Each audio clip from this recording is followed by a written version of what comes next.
Hello friends, कैसे हो आप सभी। तो आशा करती हूँ अच्छे होंगे और आपका स्वागत है आपके अपने यूट्यूब चैनल पर जिसका नाम है जीएस विद नेहा। तो आज की हमारी क्लास रहने वाली है लक्ष्य सीरीज़ में क्लास नंबर 30। इससे पहले मैं 29 क्लासेस करा चुकी हूँ। यदि आपने वो क्लासेस नहीं देखी हैं तो उनको देख लीजिएगा, क्योंकि ये जो सीरीज़ है लक्ष्य सीरीज़, इस सीरीज़ में मैंने जीके एंड जीएस को स्टार्टिंग से शुरू कराया है। यदि आप सभी क्लासेस को क्रम से देखेंगे तो आपको कोई भी डाउट नहीं रहने वाला है। साथ ही ये जो सीरीज़ है 2026 और 27 में होने वाले सभी एग्ज़ाम्स के लिए मोस्ट इम्पोर्टेंट रहने वाली है। और मैं आपको बता दूं, एसएससी जीडी 2026 के लिए मैं पीवाईक्यू क्लासेस करा रही हूं। यदि आपका एग्ज़ाम है तो आप उन क्लासेस से जुड़ सकते हैं। साथ ही उसमें मैं सभी क्वेश्चन करा रही हूं जो पिछले एसएससी एग्ज़ाम्स में पूछे गए हैं। ओके, जिसका नाम है बूस्टर सीरीज़। ओके, साथ ही यदि आप चैनल पर नया हैं तो चैनल को सब्सक्राइब एंड वीडियो को लाइक हो सके तो शेयर भी कर दीजिएगा। तो आइए स्टार्ट करते हैं आज की क्लास। ओके, सबसे पहले हम बात करने वाले हैं इंडियन पॉलिटी में भारतीय राज व्यवस्था। इसमें हमारा टॉपिक चल रहा है संसद। ये संसद लॉन्ग टॉपिक है। ओके, जो संसद है इसका उल्लेख संविधान के भाग 5 में किया गया है और आर्टिकल 79 से 122 तक मिलता है। ओके, तो ये आज हम 86 इससे आगे के आर्टिकल्स करेंगे और इससे जो पहले के आर्टिकल्स हैं वो पिछली क्लासेस में हम करा चुके हैं। तो आपसे रिक्वेस्ट है, जो आपकी पीछे की क्लासेस रह गई हैं इस क्लास के बाद उन क्लासेस को भी देख लीजिएगा, एक एक दो दो करके। ओके, तो जो आर्टिकल 86 है इसका संबोधन, इसमें राष्ट्रपति का संबोधन और संदेश भेजने का अधिकार दिया गया है। राष्ट्रपति किसी भी सदन या दोनों सदनों को संयुक्त रूप से संबोधित कर सकते हैं। ये राष्ट्रपति को अधिकार है। राष्ट्रपति लंबित विधेयक को या अन्य मामले के बारे में संदेश भेज सकते हैं। ओके, आर्टिकल 87 जिसमें राष्ट्रपति का विशेष अभिभाषण दिया गया है। राष्ट्रपति दोनों सदनों को संबोधित करते हैं प्रत्येक आम चुनाव के बाद पहले सत्र में और प्रत्येक वित्तीय वर्ष के पहले सत्र में। ओके, ध्यान रखिएगा, ये राष्ट्रपति संबोधित करते हैं दोनों सदनों को।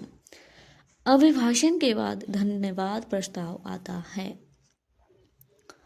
नेक्स्ट है आर्टिकल 88 जिसमें मंत्रियों और महान्यायवादी के अधिकार दिए गए हैं।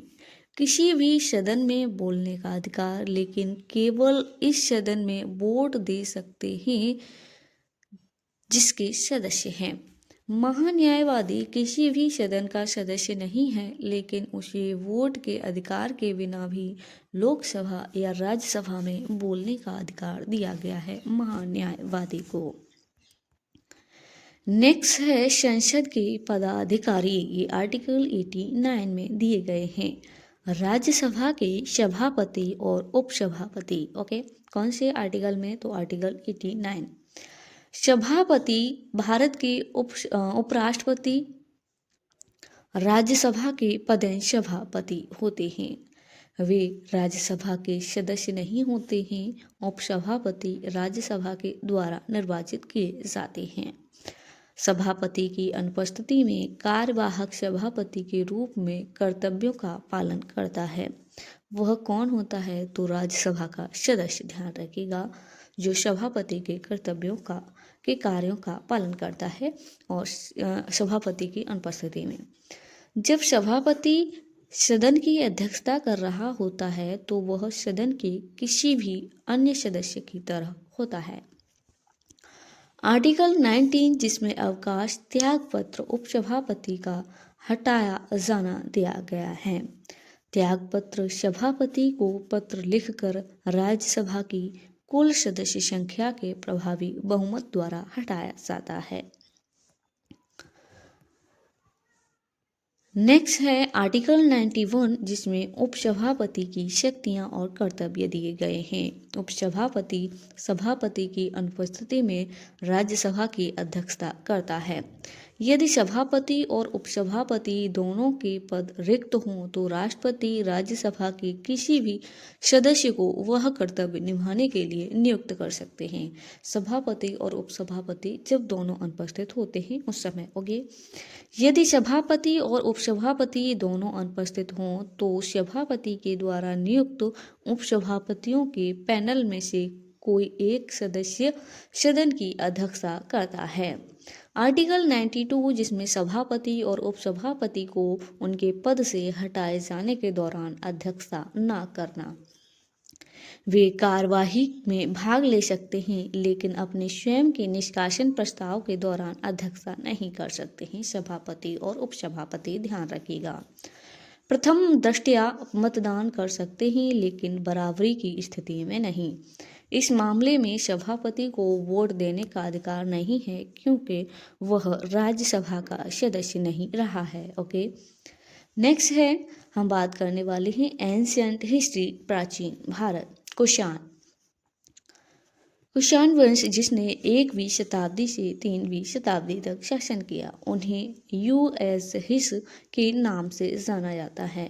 यूएझिस यानी कि मैं आपको बता दूं, कहीं कहीं आपको टाइपिंग मिस्टेक हो मिलेगा तो उसके लिए सॉरी, प्लीज़ मैनेज कर लीजिएगा क्योंकि कहीं कहीं नहीं हो पाता है। ओके, हिंदी टाइपिंग है, थोड़ा कठिन पड़ता है। राजधानी पहले पेशावर और बाद में क्या बनी, तो मथुरा, ध्यान रखिएगा। उन्होंने स्वयं को देवपुत्र अर्थात देवताओं का पुत्र कहा जिससे राजा की दिव्यता प्रकट होती है। प्रथम राजवंश कड़फिशेस, ओके, जिसमें 3 शासक हुए। कुजुल कड़फिशेस जो पहला शासक था, बिमा कड़फिशेस जो दूसरा शासक था, कनिष्क बिमा कड़फिशेस का पुत्र था, ध्यान रखिएगा, तीसरा शासक। कुषाणों ने रेशम मार्ग पर महत्वपूर्ण नियंत्रण रखा जिससे चीन, भारत और रोमन साम्राज्य के व्यापार के बीच बढ़ावा मिला, ध्यान रखिएगा। ओके, नेक्स्ट कनिष्क, इन्होंने 78 ईस्वी में सिंहासन ग्रहण करने पर शक संवत प्रारंभ किया। शक संवत जो संवत था ये भारत सरकार के द्वारा अपनाया गया। इन्होंने शुद्धतम स्वर्ण मुद्राओं की शुरुआत की कनिष्क ने। द्वितीय अशोक इनको कहा जाता है। चौथी बौद्ध संगति का संरक्षण भी किसने किया था, तो कनिष्क ने, ध्यान रखिएगा। इनके बारे में जानकारी रावतक शिलालेख जो अफगानिस्तान में मिला 2वीं शताब्दी का, जिसे बैक्ट्रियम भाषा में लिखा गया, कहाँ से प्राप्त हुआ है, तो अफगानिस्तान से, ठीक है। और इनके जो जीवन की जानकारी कहाँ से मिलती है, तो रावतक शिलालेख। ओके, भारतीय समाज पर प्रभाव क्या पड़ा, तो देखते ही उन्होंने स्वयं को पूरी तरह स्थानीय संस्कृति में आत्मसात कर लिया। युद्धवीर और क्षत्रिय के रूप में मृदभांड, लाल किला, मिट्टी के पात्र, अश्व आरोही तकनीकी, पगड़ी पहनने की प्रथा, शेरवानी पहनने की परंपरा शुरुआत हुई थी। कुषाणों ने स्वर्ण मुद्राओं का सबसे बड़ा भंडार प्रस्तुत किया, ध्यान रखेगा। ओके, किसके द्वारा ही किया गया था, तो कुषाणों के द्वारा। राजनीति कैसी थी, तो क्षत्रप जिसे शासन प्रणाली की शुरुआत की। यूनानियों के द्वारा छात्राओं को सैन्य जनरल कहा जाता था। नेक्स्ट संस्कृत, शिव और भगवान बुद्ध की उपासना की। राज्य को प्रांत में विभाजित किया गया जिनका प्रशासन सैन्य राज्यपाल जिसे महाक्षत्रप द्वारा किया जाता था। निचले स्तर पर राज्यपालों को क्षत्रप कहा जाता था। समकालीन साहित्य, कौन कौन से साहित्य ये इनके समकालीन थे, ओके, कनिष्क के। बुद्ध चरित्र ये अश्वघोष के द्वारा लिखा गया। महावस्तु ये दिव्यावदन के द्वारा। और कामसूत्र ये किसके द्वारा लिखा गया, तो वात्स्यायन के द्वारा। ये एग्जाम में बहुत बार पूछे जाते हैं, बुद्ध चरित्र और कामसूत्र। ओके, इनको ध्यान रखिएगा। इनके लेखक कौन है, बुद्ध चरित्र के अश्वघोष और कामसूत्र के वात्स्यायन और इसके दिव्यावदन। नेक्स्ट है विज्ञान, साइंस में। ओके, चिकित्सा चरम संहिता विभिन्न औषधियों का उल्लेख करने वाली पुस्तक है जिसका नाम क्या है, चिकित्सा चरम संहिता। इस पुस्तक को किसके द्वारा रचित किया गया है, तो चरक के द्वारा। ओके, जो चिकित्सा के जनक हैं। सुश्रुत जो शल्य चिकित्सा के जनक है, ध्यान रखेगा, इनका भी नाम कई बार पूछा गया है। नेक्स्ट कला, ये दो कलाएं थी, गांधार और मथुरा कला। कुषाण वंश द्वारा प्रवर्तित ये गांधार कला थी और यह बौद्ध दृश्य कला की एक हेलेनिस्टिक शैली है। बुद्ध की मूर्ति के पीछे प्रभाव मंडल अच्छी तरह से विकसित नहीं है। जो गांधार कला है इसमें धूसर बलुआ पत्थर का उपयोग करने के लिए किया जाता था, कला के लिए किया जाता था। ओके, यहाँ टाइपिंग मिस्टेक है। नेक्स्ट मथुरा कला, यह एक स्वदेशी कला है जिसे बाद में कुषाणों के द्वारा विकसित किया गया।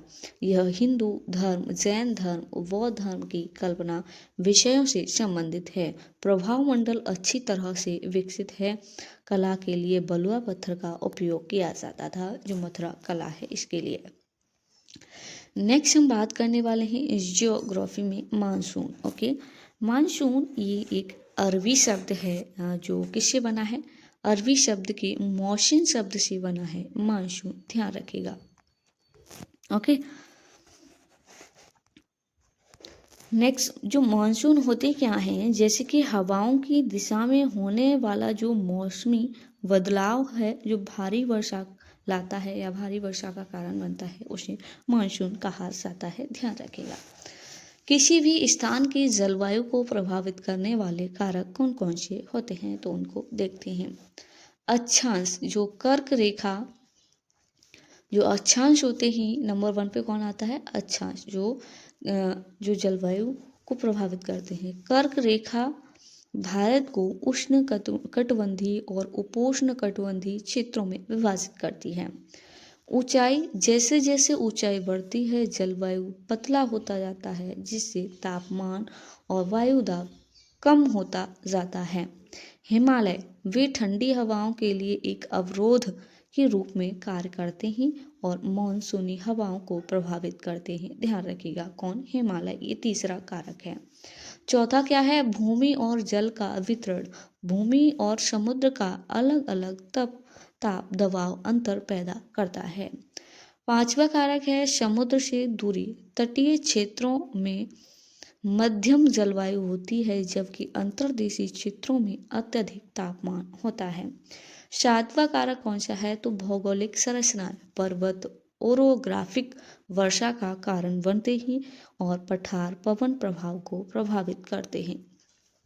आठवां कारक है महासागरीय धाराएं। यह तापमान और वर्षा के स्वरूप को प्रभावित करती हैं, ध्यान रखिएगा, जिससे किसी भी स्थान की जलवायु प्रभावित होती है। ओके, ये कारक दिए गए हैं, इनको ध्यान रखिएगा।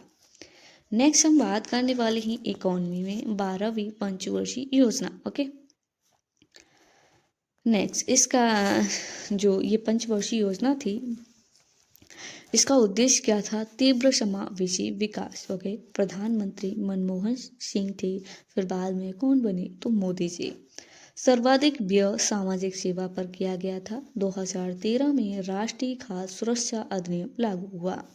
2014 में पीएम जनधन योजना, 2014 में ही मेक इन इंडिया की शुरुआत की गई थी। 2015 में बेटी बचाओ बेटी पढ़ाओ, 2016 में प्रधानमंत्री उज्ज्वला योजना लागू की गई थी। लक्ष्य 8% था और प्राप्ति कितनी हुई, तो 8.2%। ओके, 2015 में यहाँ पर 2015 में पंचवर्षीय योजनाओं को समाप्त करके नीति आयोग की स्थापना की गई। 1 जनवरी 2015 को प्रधानमंत्री कौन थे, तो नरेंद्र मोदी, इनके द्वारा किसकी स्थापना की गई थी, तो नीति आयोग की, ध्यान रखिएगा डेट 1 जनवरी 2015 में। ओके, नेक्स्ट हम बात करने वाले हैं साइंस में बायोलॉजी, जिसमें हड्डियाँ। ओके, जो ये वाला जो टॉपिक है, ठीक है, इसको हम पिछले क्लास में भी कुछ चीज़ें करा चुकी हैं। तो अक्षीय हड्डियाँ और उपांगीय हड्डियाँ और ये खोपड़ी की हड्डियाँ, ठीक है। तो जो अक्षीय हड्डियाँ होती हैं, इनकी कुल संख्या कितनी होती है, 80। जो किस किस शरीर के कौन कौन से पार्ट में पाई जाती हैं, खोपड़ी जिसमें 29 हड्डियाँ होती हैं, पसलियाँ जिनमें 25 हड्डियाँ होती हैं और रीढ़ में कुल कितनी हड्डियाँ होती हैं, 26, ध्यान रखेगा। तो ये टोटल कुल कितनी होती हैं, 80 हड्डियाँ। नेक्स्ट दूसरी है उपांगीय हड्डियाँ, जिनकी कुल संख्या 120 होती है। हाथ पैर में कितनी होती हैं, 20 और 6 मेखलाएं होती हैं, ध्यान रखिएगा। नेक्स्ट खोपड़ी कपाल जिसमें 29 हड्डियां होती हैं। चपटी हड्डियां कितनी होती हैं? 8। और चेहरे की हड्डियां कितनी होती हैं? 14। ये सीधा सीधा पूछ लिया जाता है। 14 चेहरे में कुल कितनी हड्डियां पाई जाती हैं? 14। खोपड़ी में कितनी?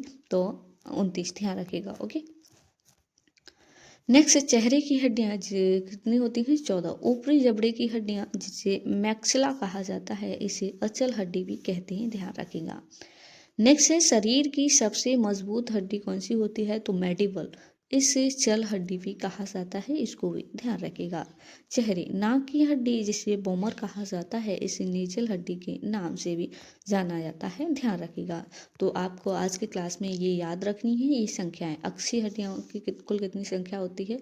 उपांगी हड्डियों की कितनी संख्या होती है खोपड़ी में? ये चीज़ें रखनी है। ओके, और नीचे ये वाली जो हड्डियाँ हैं, शरीर की सबसे मजबूत हड्डी कौन सी होती है? सबसे ओके, और जबड़े की हड्डियाँ जैसे क्या कहा जाता है? तो मैक्सिला, ऐसी चीज़ें याद रखनी है।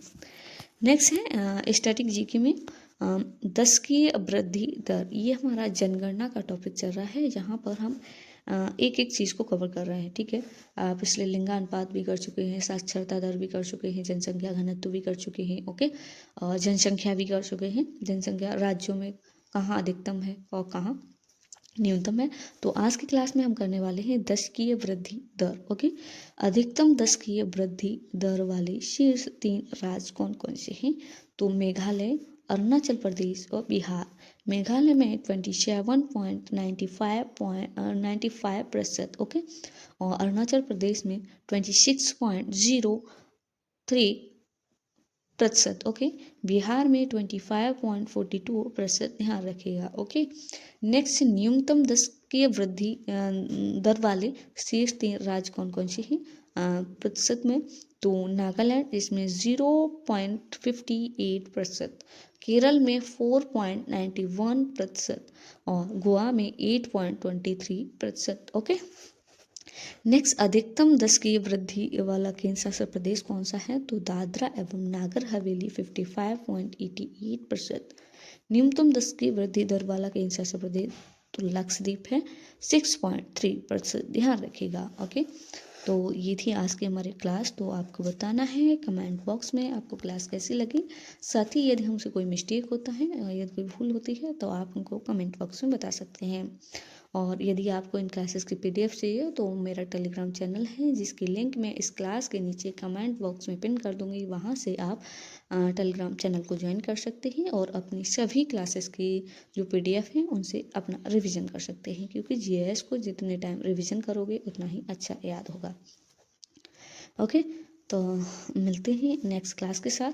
और साथ ही मैं आपको बता दूं, यदि आप बूस्टर सीरीज से जुड़ना चाहते हैं SSC GD 2026 के लिए जो मैं करा रही हूँ, तो आप उससे भी जुड़ सकते हैं और अच्छे क्वेश्चंस हैं उसमें भी। तो मिलते हैं नेक्स्ट क्लास के साथ, तब तक के लिए आप अपना ख्याल रखिएगा और अच्छे से तैयारी करते रहिएगा।